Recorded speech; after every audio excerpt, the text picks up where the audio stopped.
अस्सलाम वालेकुम। आज हम इस वीडियो में डिस्कस करेंगे how we can improve our handwriting. English की राइटिंग होती है ना जो, उसमें हमने ABC लिखने पर गौर करना है। जैसे कि हमने पहले इस तरह 3 लाइनें ड्रा कर लेनी होती है।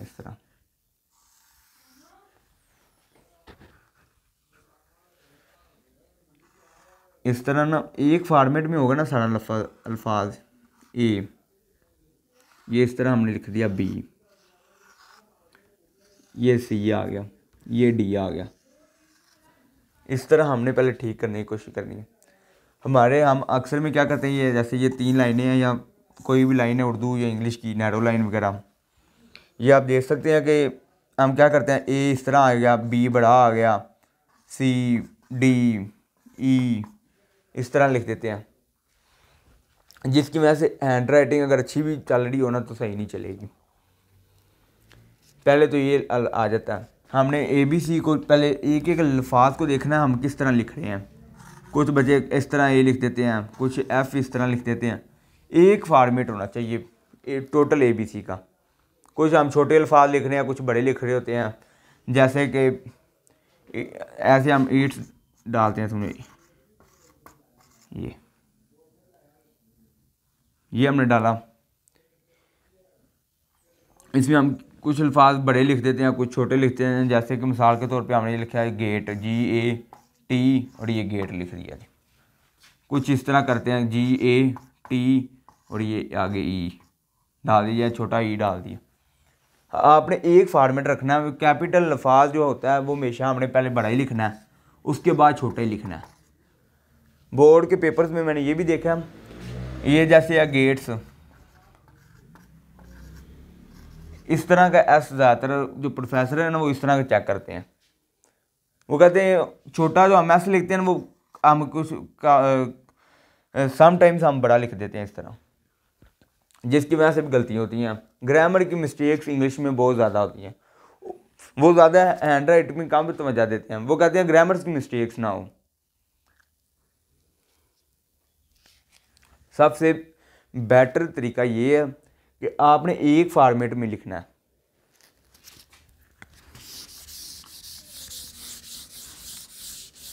आपकी राइटिंग जिस भी तरह की ना, सिर्फ आपने फॉर्मेट है ना वो एक तरह का लिखना है, सेम फॉर्मेट। मैं छोटी ABC अगर लिखनी शुरू कर, जिस तरह की राइटिंग है ना एक तरह का लिखना है। ये ना हो कोई अल्फाज छोटे हैं कुछ बड़े हैं, इस तरह नहीं करना। आपने सेम फॉर्मेट यूज़ करना है। उसके अलावा कुछ ये भी ऑब्जर्वेशन की गई है, आपने अपना जो साइन बोर्ड है या जैसे वो होता है क्लिप बोर्ड हो गया, वो आपने ऐसे स्ट्रेट रखा हो ना, फिर भी आपकी राइटिंग अच्छी नहीं आती। थोड़ा सा आपने टिल्ट करके उसको रखना है इस तरह, समझ रहे हैं? फिर ऐसे हैंड राइटिंग आपकी अच्छी आएगी।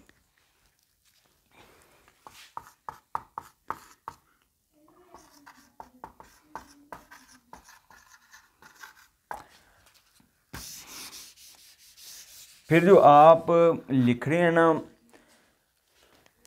मिसाल अल्फाज लिख रहे हैं, हमने क्या एक जितनी स्पेस रखनी है उनके अंदर। मामूली आपको एक बात बता दूं, आपने इंग्लिश की ऐसे लिख रहे हैं, स्टोरी लिख रहे हैं, कुछ भी लिख रहे हैं ना, एक लाइन के अंदर सिर्फ आपने 5 अल्फाज लिखने हैं। कोई बंदा आपको इतराज़ नहीं करे, सिर्फ 5 अल्फाज से ज़्यादा नहीं आपने आना। आपकी लेंथ भी मेंटेन रहेगी और आपकी स्पेस भी मेंटेन रहेगी।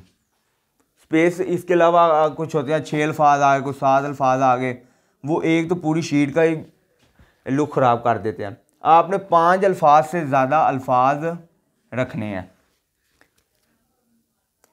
5 अल्फाज से ज़्यादा अल्फाज नहीं होने चाहिए, 5 अल्फाज होने चाहिए सिर्फ। 6-7 ये नहीं करने चाहिए, ना 4 भी नहीं होने चाहिए, ये भी स्पेस को डिस्टर्ब कर देते हैं। इसलिए आपने यूज़ करना 5 अल्फाज लिखने करने हैं एक लाइन में। इस तरह आपने स्पेस भी मेंटेन रखनी है।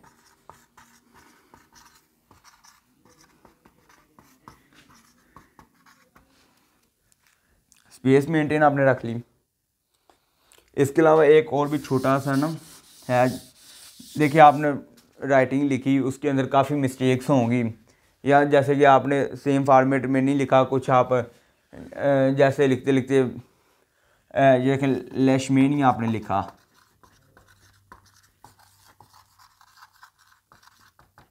लेशमेनिया दोनों मानी लिखी।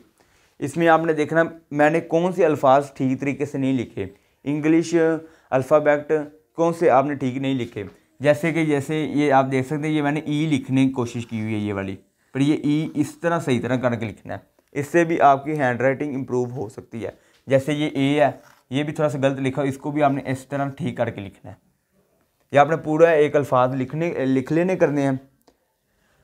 मिसाल एक पूरा पेज के ऊपर आपने अपनी हैंड राइटिंग लिखी हुई है ना, उसके एंड पे आपने ऐसे नीचे लाइन लगानी है और फिर देखने कौन कौन से अल्फ़ाबेट मैंने गलत लिखे हुए हैं, वो आपने नीचे ठीक करके लिखने की कोशिश करनी है। जैसे कि ये ई है, ठीक है, ये ए गलत लिखा हुआ है, इस तरह आपने ए बिल्कुल ठीक करके लिखना है।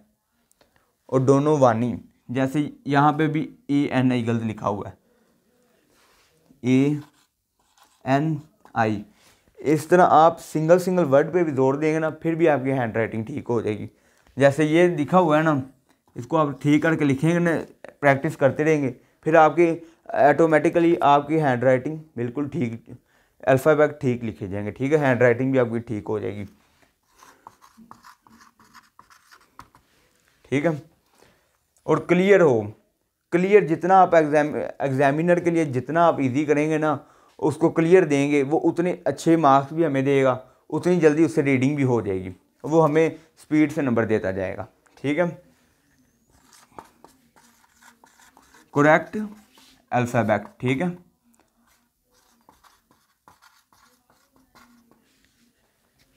ये हो गया। इसके अलावा हम करेंगे, सॉरी ये चौथा नंबर था, करेक्ट अल्फ़ाबेट कर लिए। इसके अलावा आपने ये एक रखना है, सारा आपने कैपिटल लफ्ज़ पहला लिखना है, उसके अलावा आपने स्मॉल अल्फ़ाबेट यूज़ करने हैं। ये ना हो कोई जहाँ पे आपने बड़ी राइटिंग लिखनी है, किसी यहाँ पे छोटी कर दी बड़ी कर दी, उससे भी आपके नंबर काट सकते हैं।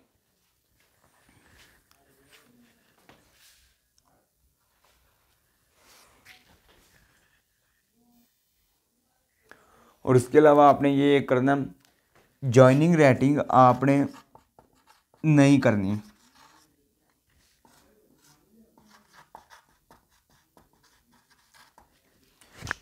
मतलब आप कोशिश ये करना है कि आपने सिंगल सिंगल अल्फाज लिखेंगे, इस तरह क्लियर और सेपरेट हर अल्फ़ाबेट नज़र आएगा।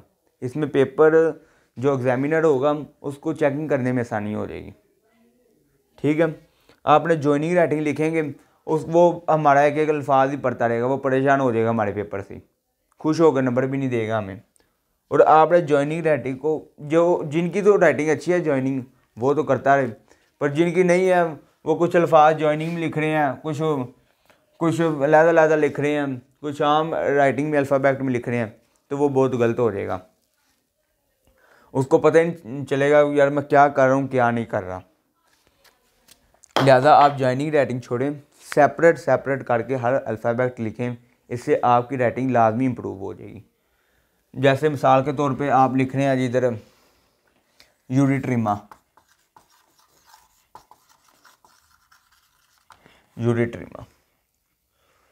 तो कुछ अल्फाज और काफ़ी अल्फाज होंगे जिनको जॉइनिंग लिखने से ना वो एस या ई एस की लाजमी गलती हो जाती है, और मैट्रिक या एफएससी में तो वो एस या ई एस की गलती छोड़ते नहीं ना। एक स्पेलिंग मिस्टेक भी हो गई ना, उन्होंने 0.5 मार्क्स लाजमी काट लेने होते हैं, डिडक्ट कर लेने होते हैं। इसलिए आपने कोशिश करना है आपने इस तरह अलग करके हर अल्फाज लिखने की कोशिश करनी है, ताकि कम से कम हमारी गलतियां हो सकें। इसलिए जॉइनिंग राइटिंग आपने नहीं करना है, बकाया ये 4 लाजमी आपने फ़ॉलो करने हैं, और 5 रूल्स आप फॉलो करेंगे तो फिर इंशाल्लाह आप लाजमी कामयाब होंगे, आपकी राइटिंग भी बेहतर होनी शुरू हो जाएगी। पहले आपने सेम फार्मेट लिखना है, अल्फाज छोटे बड़े नहीं होने चाहिए, टिल्ट क्लिपबोर्ड करना चाहिए, स्पेस मेंटेन करनी चाहिए, और करेक्ट अल्फ़ाबेट करने हैं आपने। साल एक आपने कोई समरी वगैरह लिखी हुई है, उसकी एंड पे आपने 2 लाइनें छोड़ देनी करनी है, उसमें आपने जो अल्फाज गलत लिखे होंगे उनको अंडरलाइन करके उनको आपने नीचे ठीक कर अल्फ़ाबेट्स को लिखने हैं, और जॉइनिंग राइटिंग आपने छोड़ने की कोशिश करनी है, और आप आम राइटिंग की तरफ आ जाएं। जैसे हमारा आम फॉर्मेट चलता है उस तरफ आ जाएं, और इंशाल्लाह आपकी हैंड राइटिंग इम्प्रूव होना शुरू हो जाएगी। सबसे जो कार आमद है ना, आपकी राइटिंग इम्प्रूव इन 5 रूल्स को आपने फॉलो करना है और इंशाल्लाह लाजमी हो जाएगी। और जो ये वाला है ना करेक्ट अल्फ़ाबेट, इसको आपने लाजमी अप्लाई करके 1 हफ़्ता देख लें। 7 वीक के अंदर इंशाल्लाह आपकी राइटिंग इम्प्रूव होना शुरू हो जाएगी। अगर आप ये 5 काम कर लेते हैं बिल्कुल ठीक होना शुरू हो जाएगी। ये अज़मुद्दा है, यकीन करें आप ये 5 करें और इंशाल्लाह आपकी हैंड राइटिंग ठीक हो जाएगी। अल्लाह हाफिज़।